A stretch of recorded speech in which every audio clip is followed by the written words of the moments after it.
దేవుని పరిశుద్ధ నామానికి స్తోత్రం కలుగునుగాక.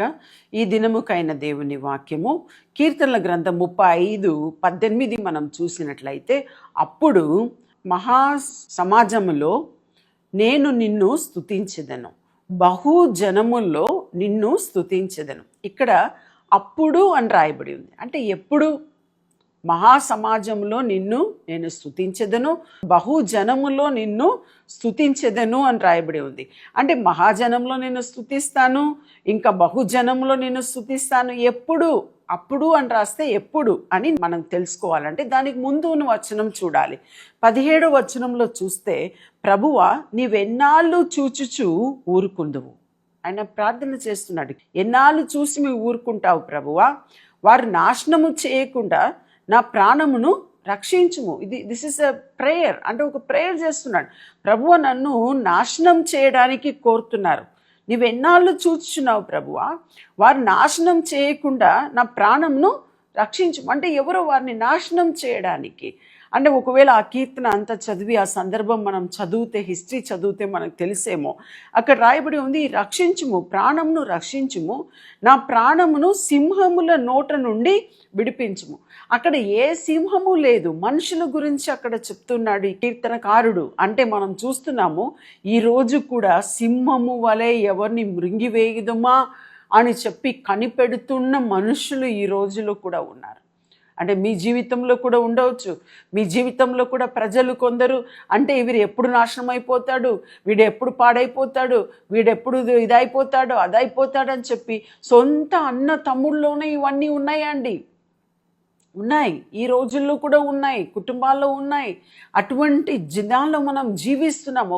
ఒక్కరిని అంటే ఒక్కరు మంచిగా ఉంటే ఇంకొకరికి నచ్చదు, ఒకరు ఆశీర్వదించబడితే ఇంకొకరు భరించలేరు. అటువంటి రోజుల్లో మనం ఉన్నాము. మంచిగా ఉన్నారు కదా, ఉండని అని చెప్పి ఆలోచించారు. కానీ దేవుని యొక్క కృప, దేవుని యొక్క ప్రేమ మీ హృదయంలో ఉంటే ఆటోమేటిక్గా మీరు దేవుని రూపంలో మారుతారండి. దేవుని రూపం నాలో రావాలి, నాలో కావాలి అనే పాట కూడా ఉంది. అంటే ఆ రీతిగా దేవుని రూపం మనలోనికి రావాలి, దేవుని యొక్క ప్రేమ మనలోనికి రావాలి. ఇటువంటి ఆలోచన లేకుండా అంటే అప్పుడు ఆయన అంటున్నాడు, ఒకవేళ ప్రభువా మీరు అలా ఈ సింహము నోట్లో నుండి నన్ను విడిపించినట్లయితే అప్పుడు మహాసభల్లో నేను నిన్ను స్తుతించెదను, బహుజనముల్లో నిన్ను స్తుతించెదను. ఈరోజు ఒకవేళ మేము దేవుని సేవ ఇంకా ఒక 2 రోజుల్లో మేము కొత్తగూడెం మీటింగ్ పోవాలి. మీరు ఇది వినే టైం వరకు ఆ మీటింగ్ అయిపోయి ఉంటుంది. అంటే పెద్ద స్టేడియంలో మీటింగ్స్ జరుగుతుంది. ఆ మహాసభలో మొన్న కూడా నేను సూర్యాపేట అనే ప్లేస్లో పెద్ద మీటింగ్ జరిగిందండి. అప్పుడు కూడా నేను శామ్ ఇద్దరు కలిసి దేవుణ్ణి ఆరాధించినాం, ఎన్నో వేల మంది మధ్య స్తుతించినాం, దేవుణ్ణి మహిమపరిచినాం. నాకు చేతగాకపోయినా కూడా నేను నిలబడి నేను పాటలు పాడి దేవుణ్ణి మహిమపరిచాను. ఒకవేళ నేను చెప్తున్నాను, మీ జీవితంలో కూడా మీరు దేవుణ్ణి మహిమపరచండి. మహాసమూహంలో కాకపోయినా మీ ఇంట్లో అయినా సరే, కొంతమంది ముందైనా సరే, ఇతరుల ఎదుట అయినా సరే దేవుణ్ణి కొనియాడండి, మహిమపరచండి.